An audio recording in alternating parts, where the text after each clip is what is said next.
Hey guys, Brett Weiss here. Welcome to Tales from a Retro Gamer.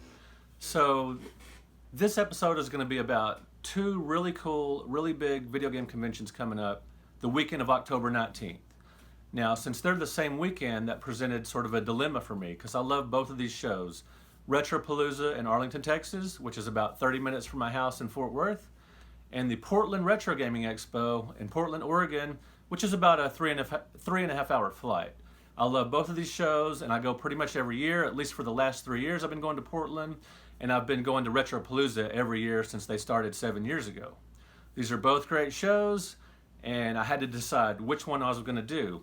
One was half an hour away, so that seemed like an obvious choice, but then there's Portland. I love that show as well, so I had to make a decision. There was a determining factor that helped me make my decision, but I'll get to that in a little bit. So first, let's talk about Retropalooza. Now, this is a fantastic show put on by the Game Chasers, Billy and Jay. They do a great job every year creating a really fun atmosphere. It's a fun show with a really positive vibe, sort of a party atmosphere. You've got a lot of YouTubers that go every year as guests. They have fun panels. Guys like Woodhawker, who is a really nice guy. 8-Bit Eric, who has really become a good friend of mine, and I see him every year at Retropalooza and a lot of different shows because he's a Texas guy. Woodhawker is now a Texas guy, and this year Pixel Dan is going to be at Retropalooza, and I met him recently at Mo GameCon. Super nice guy, really popular YouTubers, and every year Retropalooza, a very YouTube heavy show. The panels, the guests, it's usually 80-90% YouTubers. That's cool. It's a great show. Every video game show seems to have a theme, and with Retropalooza, YouTubing is definitely it. Now this year, on Saturday night after the show, there's going to be an arcade party at Free Play Arcade in Arlington, so it's a bit of a drive. Retropalooza itself doesn't really have an arcade per se. They do have a area where you can play free console games, but they don't typically have a bunch of stand-up arcades. But getting back to the history of Retropalooza, like I said, it's been going on seven years, and that first Retropalooza was really special to me because for a couple of reasons. First of all, 7 years ago, there just wasn't a whole lot going on convention-wise in the Dallas-Fort Worth area. I had been to several Screw Attack game conventions, and those were a lot of fun, but they were once a year, and they would skip a year here and there, and they didn't have the biggest vendor's room, but it was a really good show. And typically with conventions, the vendor's room is my favorite part. I just love digging through the old games, finding bargains, and that kind of thing. And Screw Attack was a fun show, but Retropalooza was something altogether different. It appealed more to families, it had a bigger vendor's room, and it was more of a mainstream show than Screw Attack. So I was really glad to see another show in the Dallas-Fort Worth area. It filled a gap. Retropalooza came along 7 years ago. I was really excited about that. And another thing, that was also the time when my dad got really sick with cancer. And that first show was very important to me because it was sort of a distraction.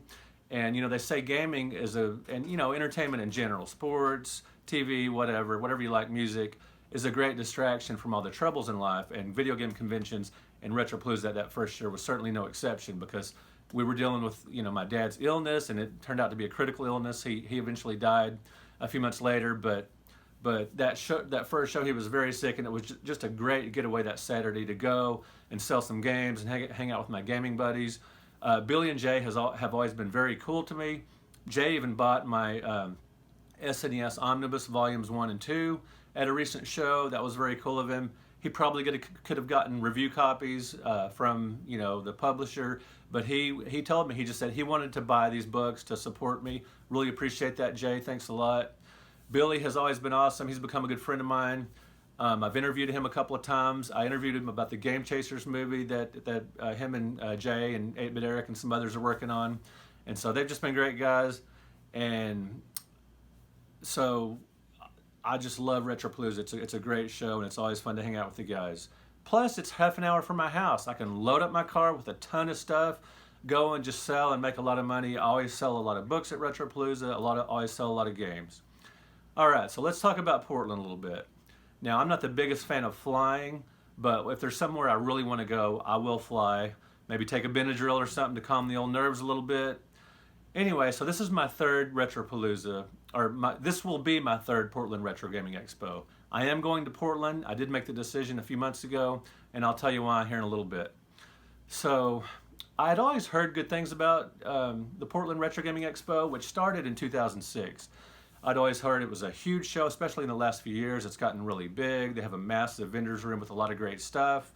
They have an arcade set up, and on Friday night, they don't have the vendor's room set up. They just let everybody come and play games. So as a vendor or a guest or whatever, it's really neat that you can play games without the pressure of having a booth or a table or a panel or anything. You can just hang out, talk to fans, and have a good time on that Friday night before the show opens, for Saturday and Sunday. The Portland Retro Gaming Expo, as I come to find out, and as people told me, is probably the closest thing we have now to the Classic Gaming Expo in Las Vegas. That was a great show for many years, and it would have the big auction on Saturday night, which was always just a ton of fun. The Portland Retro Gaming Expo has an auction on Saturday night. They've got the big arcade, the big vendor's room, and the old Atari and Intellivision programmers, which is what, the Classic Gaming Expo would always have panels and speeches and stuff like that from the old guys. And since I'm an old guy myself, it's kind of nice that, I'm not the oldest attendee or guest at a show, because I know there's going to be the programmers that were there when I was a kid playing Atari and ColecoVision.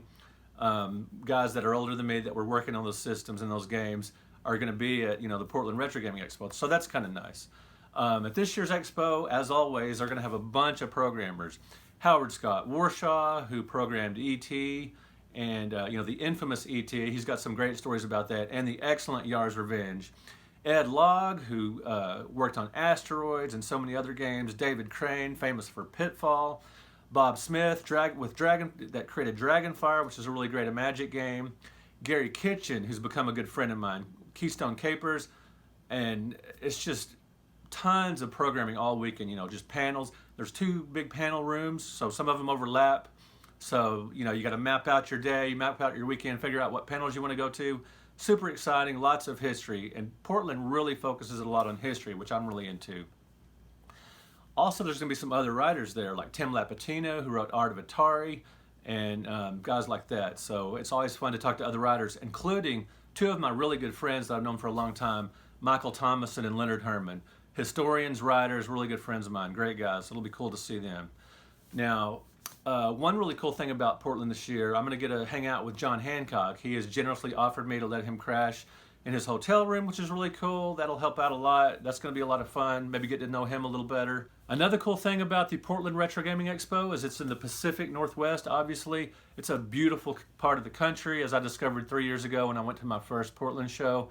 Just gorgeous, and I love to visit new cities. I love to visit cities in general and just explore, especially a pretty place like Portland. The bridges, the fall, the fall colors.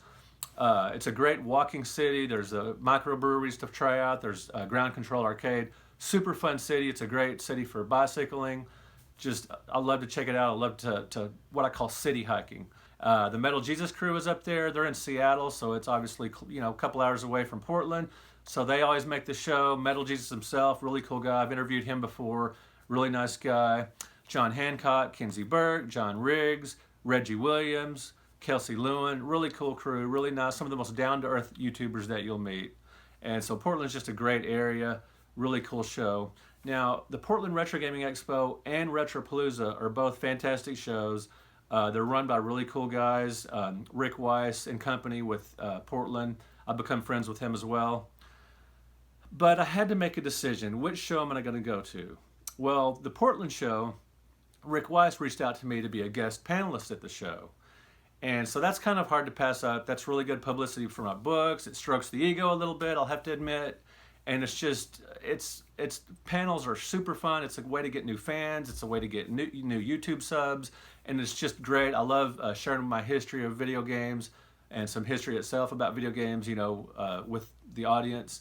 And I used to not like doing panels because I would get really nervous, but I'm just having fun with them now. And I'm doing a panel the Saturday morning of the Portland show, October 19th at 11 a.m. with Kelsey Lewin. Kelsey's become a really good friend of mine, and she's a great YouTuber that has a lot of interesting history and stories to tell with gaming. She really does her research. She's just half my age, but man, she knows more than most people my age.